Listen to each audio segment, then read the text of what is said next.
जय हिंद, नमस्कार, स्वागत सभी का एक और सूचना के साथ। सूचना है यूजी, पीजी और पीएचडी एंट्रेंस एग्जामिनेशन के फाइनल रिजल्ट को लेकर।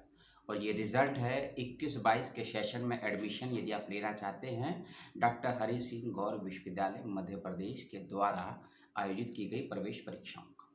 जी हाँ, यदि आपने सागर विश्वविद्यालय में एडमिशन के लिए अप्लाई किया और आपका 15 नवंबर की रात को परीक्षा का परिणाम आ गया है फाइनली अंतिम रूप से, क्योंकि आंसर की को चैलेंज भी किया होगा आपने 5 नवंबर तक, शायद 5 अक्टूबर तक आपने चैलेंज किया होगा। तो उसके बाद फाइनली रिजल्ट आ गया है 15 नवंबर की रात में।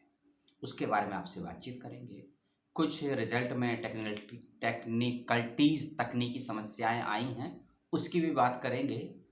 कौन से डॉक्यूमेंट्स आपको भेजने हैं यूनिवर्सिटी, उसकी भी बात करेंगे। काउंसलिंग का पोर्टल कब ओपन होगा, क्या उसकी लास्ट डेट है, उसकी भी बात करेंगे। काउंसलिंग के पोर्टल में कौन कौन से ज़रूरी डॉक्यूमेंट आपको अपलोड करने हैं और काउंसलिंग में अप्लाई किसे करना है और किसे नहीं करना है, उसकी भी बात करेंगे।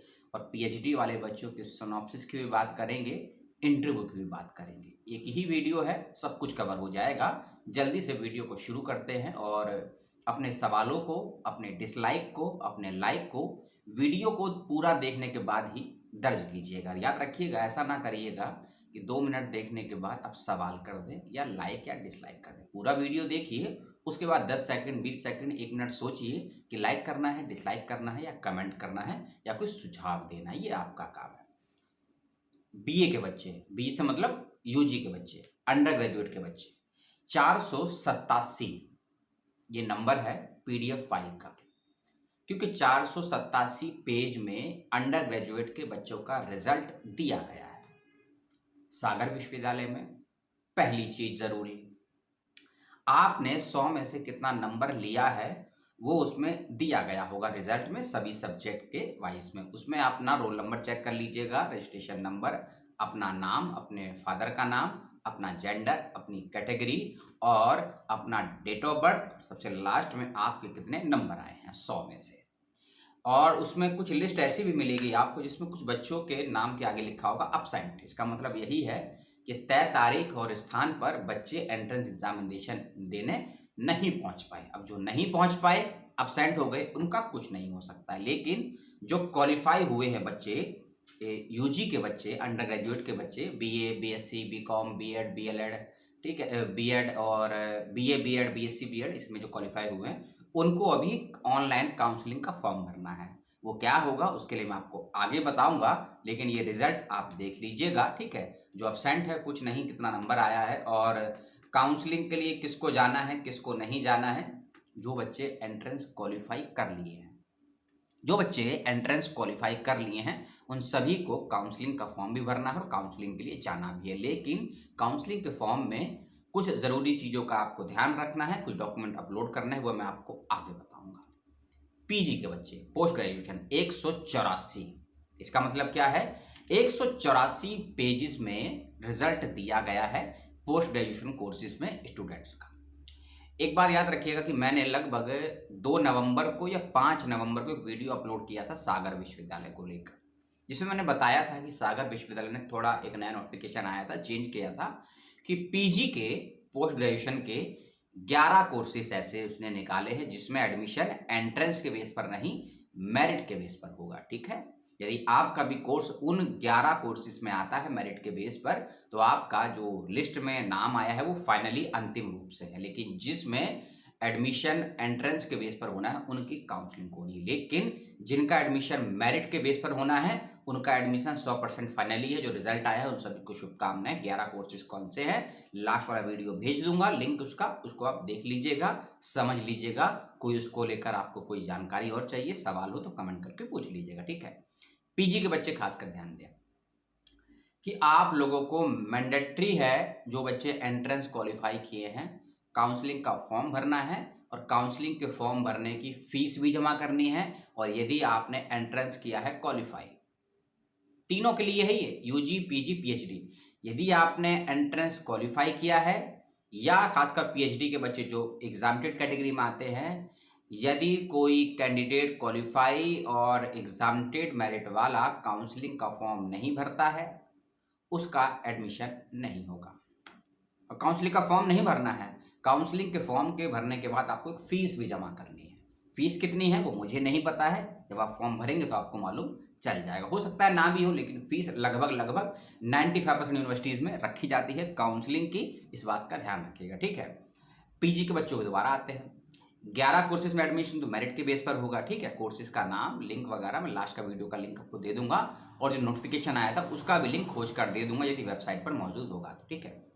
पीजी के बच्चे ध्यान दें कि आपके रिजल्ट में भी कुछ बच्चों के नाम के आगे एब्सेंट लिखा होगा, यानी कि वो लोगों ने एंट्रेंस एग्जामिनेशन नहीं दिया। और कुछ कोर्सेज में आपके 100 में से कितने नंबर हैं ये भी दिया गया होगा, ठीक है। लेकिन ये एक बात का ध्यान रखिएगा, एक गजब भी किया है। पेज नंबर 138 है, पीजी के बच्चे ध्यान दें, पेज नंबर 138 है। एक कोई कैंडिडेट है सुशील सोनी, 106 स्कोर दिया है उनको। कितना दिया है?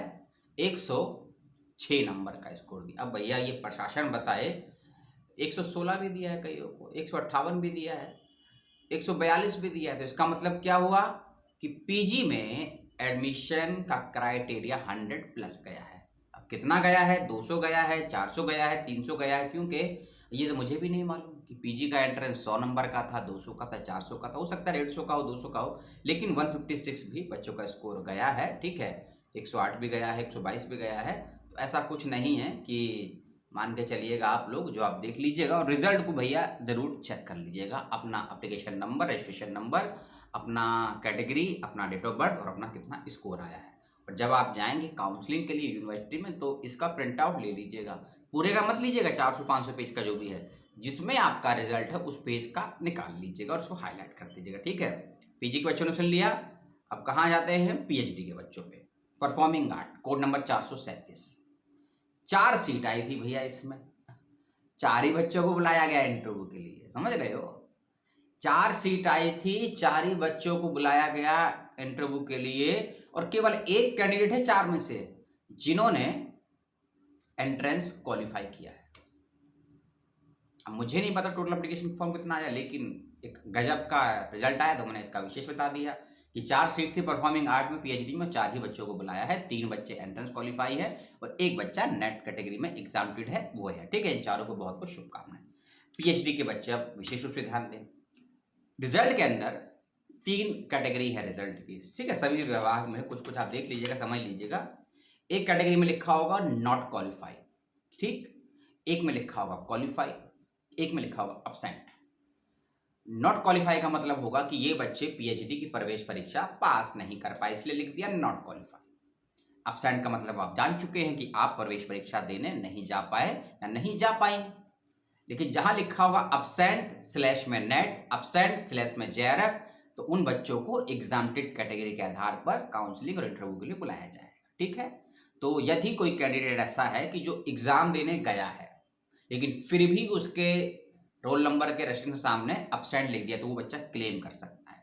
उसके लिए एक फ़ोन नंबर दे दूंगा, और किसको ईमेल कर रहा है वो मैं आपको वीडियो के लास्ट में बताऊंगा। वीडियो का लास्ट ही चल रहा है, ठीक है। तो 143 143 पेज में पीएचडी का रिजल्ट आया है, 184 पेज में पीजी का रिजल्ट आया है। हाँ, अगर मैं सही है, 184 में पीजी का रिजल्ट आया है और 487 पेजेस में यूजी का रिजल्ट आया है। तो रिजल्ट आपने देख लिया। अब कुछ जरूरी बात है, आप यूजी और पीजी के कैंडिडेट अप्लाई किए हैं आपने, तो आपके पास यदि एनसीसी का सर्टिफिकेट है, एनएसएस का सर्टिफिकेट है, तो उसे आपको काउंसलिंग पोर्टल में अपलोड करना होगा। पीएचडी के बच्चों को नहीं, यूजी और पीजी के बच्चों को। अब ये कुछ अंदर की बात है जो रिजल्ट के बाद नहीं आपके एडमिशन में हेल्प करेंगी, ठीक है। क्योंकि यूनिवर्सिटी ने नोटिफिकेशन में बताया भी है, मैं कुछ नया नहीं बता रहा हूं।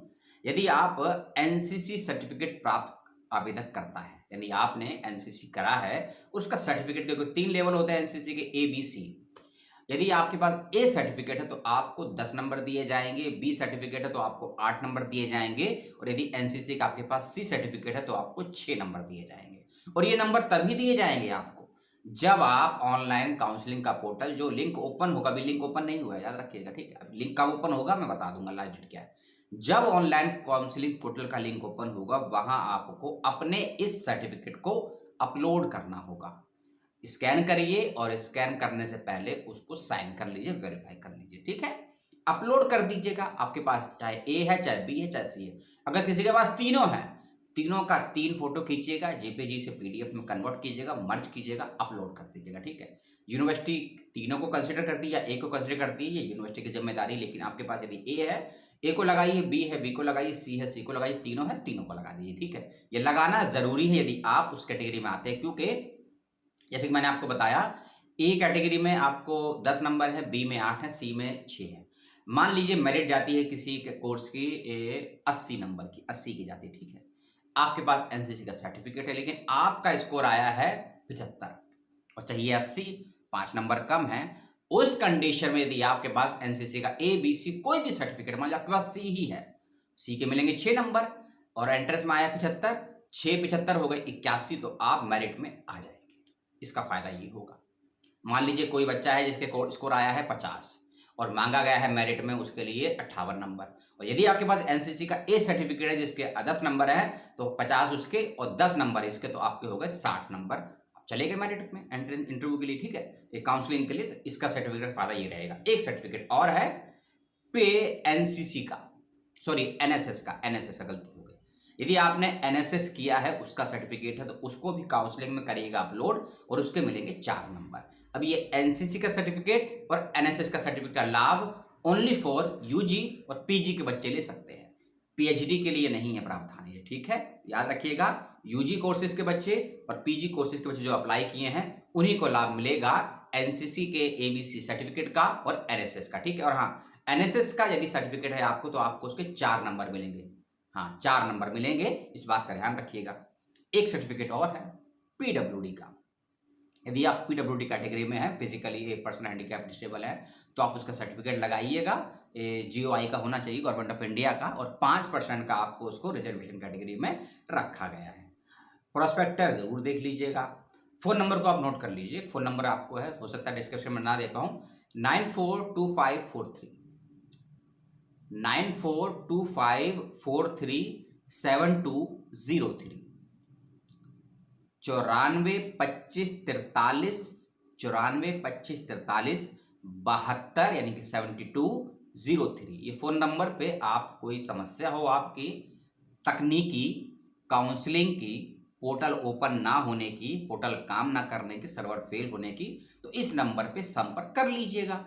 अब सामने वाला फोन उठाए या ना उठाए, ये फोन करने वाले की प्रॉब्लम है, यूनिवर्सिटी की प्रॉब्लम है, मेरी और यूट्यूब की प्रॉब्लम नहीं है, ठीक है। तो ये आपने सर्टिफिकेट सुन लिए। अब पीएचडी के बच्चों की बात कर लेते हैं, बुरा मान जाते हैं आप लोग, एक की बात करी जाए एक की ना करी जाए। यूजी पीजी के बच्चे जो ये 3 सर्टिफिकेट बताए हैं, अगर उस कैटेगरी में आते हैं तो जरूर अपलोड कीजिएगा। जो बच्चे मेरिट पे एडमिशन हुआ है उनको भी काउंसलिंग का फॉर्म भरना है, इस बात का भी ध्यान रखिएगा।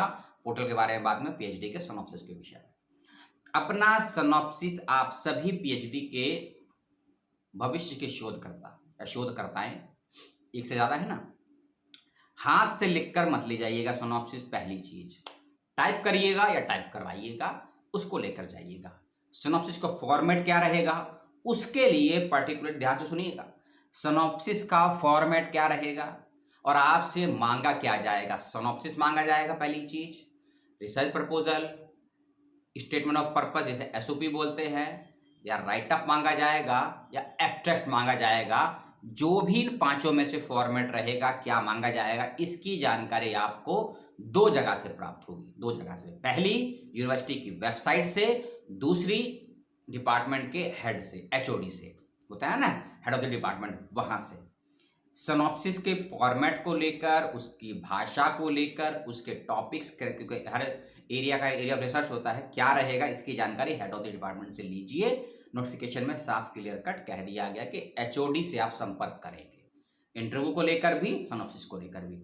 और जो मैंने बताया आपको उसका भी ध्यान रखिएगा, सिनॉप्सिस टाइप करके ले जाइएगा, क्योंकि सोशल साइंस के और साइंस के भी, सोशल साइंस के और साइंस के भी बहुत से सब्जेक्ट ऐसे हैं सागर विश्वविद्यालय में, जहां हिंदी और अंग्रेजी दोनों भाषाओं में काम करवाया जाता है। दोनों भाषाओं में एंट्रेंस होता है, दोनों भाषाओं में इंटरव्यू होता है और दोनों ही भाषाओं में से किसी एक का चयन करते हुए आप सिनॉप्सिस भी बना सकते हैं। बाइलिंगुअल मत करिएगा बस, ऐसा नहीं कि कुछ बातें इंग्लिश में लिख दी, कुछ हिंदी में लिख दी।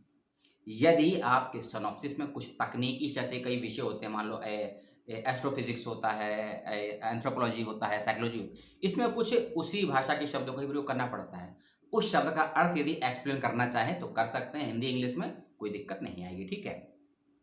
हाथ से मत लिखिएगा, टाइप करवाइएगा और क्या मांगा गया है उसको कंसल्ट कर लीजिएगा।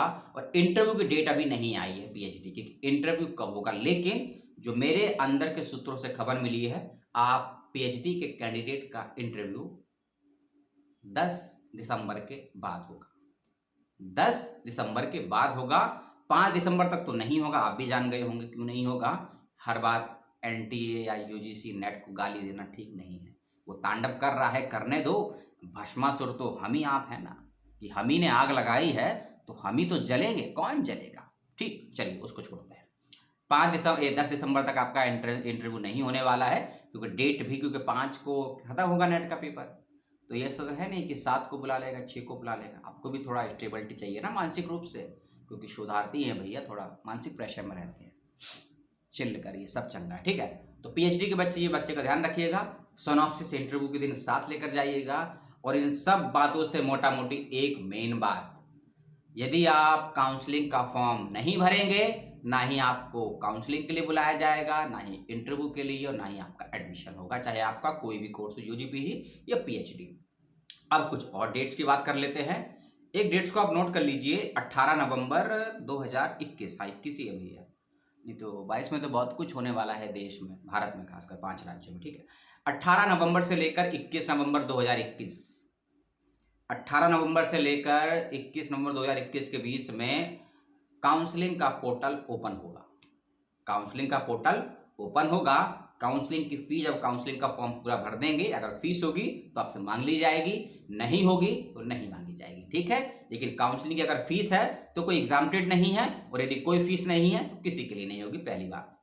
दूसरी बात, काउंसलिंग की डेट तो मैंने आपको बता दी 18 से 21, लेकिन लास्ट डेट सुन लीजिए फॉर्म भरने की काउंसलिंग की, रात्रि 11:59 तक 21 नवंबर, रात 11:59 21 नवंबर तक काउंसलिंग का फॉर्म भर सकते हैं। और यदि आपने काउंसलिंग का फॉर्म नहीं भरा तो यूजी पीजी के काउंसलिंग में नहीं बुलाया जाएगा आपको, और पीएचडी के इंटरव्यू में नहीं बुलाया जाएगा आपको। काउंसलिंग के फॉर्म भरते वक्त पीएचडी के बच्चे ध्यान दें, आपको सिनॉप्सिस अपलोड नहीं करना है। काउंसलिंग के फॉर्म में आपको सिनॉप्सिस अपलोड नहीं करना है। 30 सेकंड में और सुन लीजिए, काउंसलिंग का सीधा मतलब होता है कि आपका यदि सिलेक्शन हुआ है मेरिट के बेस पर या एंट्रेंस के बेस के बाद का जो प्रोसेस होता है एडमिशन का, कहीं काउंसलिंग होती है, कहीं इंटरव्यू होता है, उसमें आप शामिल हो सकती हैं या हो सकते हैं या नहीं, इसकी कंफर्मेशन दीजिए। यही होती है काउंसलिंग। क्योंकि मान लीजिए किसी डिपार्टमेंट में 100 बच्चों का नाम आ गया काउंसलिंग इंटरव्यू के लिए या एंट्रेंस के बाद काउंसलिंग के लिए, लेकिन सीटें हैं 80, तो बच्चे सोचते हैं कि 100 बच्चों को बुलाया है, सीटें 80 हैं, 20 बच्चों का एडमिशन होगा नहीं, तो 20 बच्चे नहीं जाते हैं वो। तो जो बच्चे नहीं जाएंगे वो काउंसलिंग का फॉर्म मत भरिएगा, यूनिवर्सिटी में प्रेशर मत डालिएगा, अपनी जेब को हल्की मत। जो बच्चे लगता है कि मैं काउंसलिंग इंटरव्यू के लिए जा सकता हूँ, जा सकती हूँ, वही काउंसलिंग का फॉर्म भरिएगा। क्योंकि ऐसा भी होता है कि हम में से कई कैंडिडेट ऐसे भी होते हैं जो कई यूनिवर्सिटी को फॉर्म भरते हैं, यहाँ जाएं वहाँ जाए कैंडिडेट, तो उस कंडीशन में बच्चे नहीं जाते हैं। तो यूनिवर्सिटी इसलिए कंफर्मेशन मांगते हैं कि हमारे यहाँ काउंसलिंग के कितने बच्चे आ सकते हैं, 50 सीट पे 10 आएंगे, 40 आएंगे, 100 आएंगे, 90 आएंगे, इसलिए काउंसलिंग होती है, ठीक है। तो यदि आपको लगता है कि आप इंटरव्यू के लिए जा सकते हैं या जा सकती हैं और आपके पास सभी क्वालिफिकेशन है, तो आप काउंसलिंग का फॉर्म भरिएगा। लेकिन 21 नवंबर रात्रि 11:12 बजे नहीं है, याद रखिएगा। जैसे ही 11:59 हो जाएगा, काउंसलिंग का पोर्टल नहीं खुलेगा, क्लोज हो जाएगा, और किसी हालत में एक्सटेंड नहीं किया जाएगा। इसको भी सुन लीजिएगा आप लोग, और प्रोस्पेक्टर को जरूर भैया देख लीजिएगा काउंसलिंग का फॉर्म भरने से पहले और इंटरव्यू में जाने से पहले प्रोस्पेक्टर जरूर देख लीजिएगा। यही छोटी मोटी इन्फॉर्मेशन थी, 20 मिनट मैंने आपको खा लिए, 20 मिनट ले लिए मैंने आपके। वाह, चलिए भैया, अपने सुझावों को भेज दीजिएगा, लाइक डिसलाइक को भेज दीजिएगा, सवालों को, जिज्ञासाओं को, चिंताओं को चिंता करिएगा, चिंतन मत कीजिएगा, क्योंकि हम लोग चिंतन से कोसों दूर हैं। क्योंकि टेक्निकली योग है, क्लिक कीजिए सब कुछ मिल जाता है, और अगली सूचना से आपके पुनः मिलता हूँ। आपने देखा, समय दिया, बहुत बहुत धन्यवाद। मेरी कोई बात आपको पसंद ना आई हो उसके लिए वो क्षमा प्रार्थी। कोई बात मेरी आपको दिल को छू गई हो तो कमेंट करके मत बताइएगा, किसी और तक पहुँचा दीजिएगा। और अध्ययन करिए, अध्यापन करिए, जो करना है करिए, लेकिन अप्लाइड साइंस के क्षेत्र से करिए। यानी कि जो करते हैं ना, जीवन में उतार लेंगे ना, कभी फेल नहीं होंगे लाइफ में। कहा किसी और ने है, मैंने तो रिपीट किया है, कहा है रोमा रोला ने। जय हिंद।